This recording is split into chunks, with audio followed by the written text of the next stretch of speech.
We turn our focus now to shortcomings in South Africa as analysts continue to raise red flags around the vulnerability to behaviours including money laundering and the financing of terrorism. That's as South Africa as a country has been found wanting in all 11 of the Paris-based Financial Action Task Force's effectiveness measures to combat these practices. Legal expert at Allen and Overy, Rebecca Thompson, speaks to us about this. Thank you so much for your time, Rebecca. This is an issue that has come up recently, and bank CEOs, including the South African Reserve Bank Governor, highlighting that a possible grey listing as a result of these developments is going to be dire for South Africa. Let's talk about the main issue, really, as the country been found wanting when it comes to shortcomings in this regard.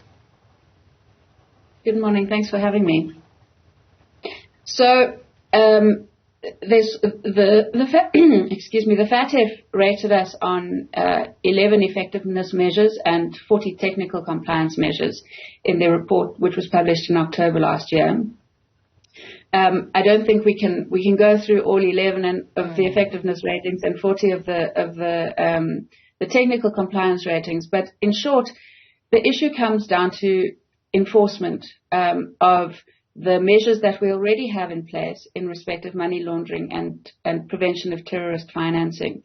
So there are some amendments that need to be made to legislation and regulations, and they're certainly in the making, in the sense of amendments to FICA that we will see in the next while.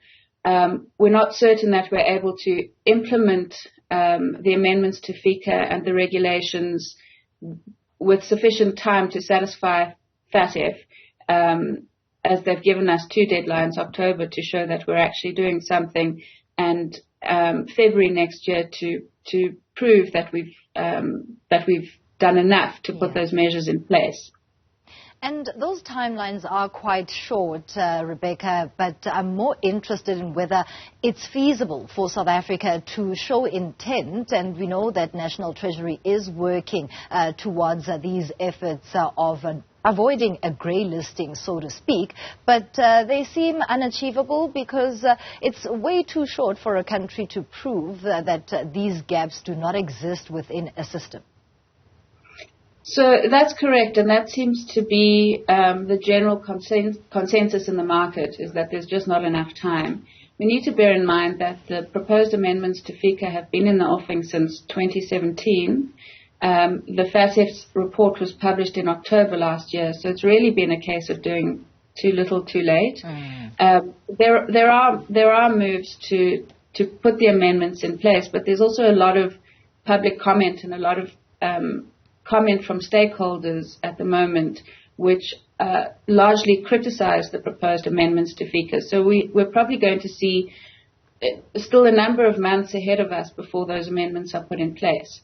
But that's on the legislative and regulatory side, and that's being dealt with in a sense.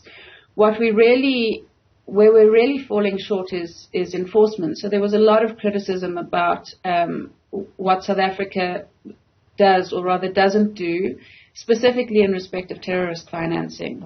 And so what they want to see, aside from the amendments to FICA, is that the law enforcement agencies know what to do, know how to tackle money laundering and terrorist financing, and they want to see action being taken in South Africa. Lastly, Rebecca, is it unfair to ask why this matter has taken so long for South Africa to address? Because internally, it should be top on the agenda when it comes to safeguarding our financial systems.